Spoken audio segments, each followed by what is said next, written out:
Let's take you back to events in Ukraine now. We can speak to the journalist Kristina Jovanovski. She spent time reporting from the east of Ukraine. Thanks very much for talking to us. Tell us, first of all, what are the obstacles to the ceasefire as you see it on the ground? Well, one of the major ones is that both sides don't seem to be willing to pull back their heavy weapons. That was a key part of the ceasefire.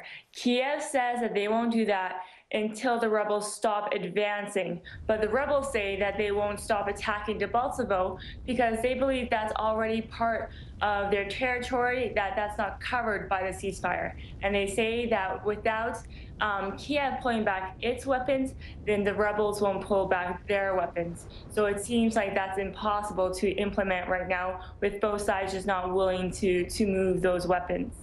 And Kristina, why is Debaltsevo so important? Well, there's two main points here. One is the strategic value. It has rail and road connections and sits in between two of the main rebel strongholds, Donetsk and Lugansk. So if the rebels were able to take control of Debaltsevo, then they'd be able to have that connection between those two cities. As well, they have, they're saying that they've encircled this town and that there's thousands of Ukrainian troops trapped in this town. Many here think about another town called Ilovaisk, in which there was heavy Ukrainian losses. Many considered that a massacre and had a real effect on the psyche of the Ukrainian population. Days later, we saw that September ceasefire deal. So if Ukraine suffers similar heavy losses with, again, thousands apparently trapped in Debaltsevo, then that could really have an effect on both Ukrainian fighters, the government, as well as just the Ukrainian population as a whole. Kristina, I know you've been talking to soldiers who were fighting to get, rebel soldiers who were fighting to get to Debaltsevo. How would you describe their attitude? What does it tell us about the way this is likely to go?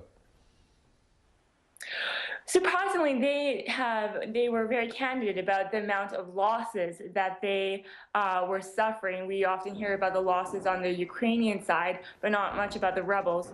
One man told me in his unit of 10 that 2 or 3 died and then 2 or 3 were wounded as well as him, and that it seemed like there was just a strong force coming from Ukraine. So it seemed like a very heavy battle, and then a rebel official had told me that it was a very hard battle for them, and other wounded rebel fighters had told me that there wasn't that support from some parts of the rebels that they had expected. So it seems that not just for the Ukrainian side that's a tough battle, but also for the rebels. And we're not sure how much of an effect this will have on the separatists, but it seems like it's been a heavy, hard battle for them too. What's your best guess on how this is all likely to end ultimately in terms of the division of territory and of power? You know, what is all this death and suffering in Ukraine for?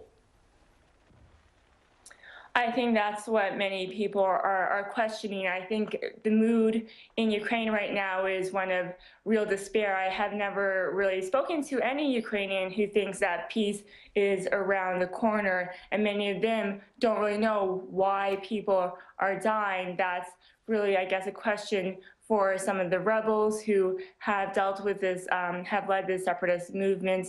As well, the Russians, of course, are accused of supporting this movement. So for many Ukrainians, they just don't know, and they just want peace, but they don't think that's going to happen anytime soon. Kristina, very interesting to talk to you. Thank you so much. Thank you.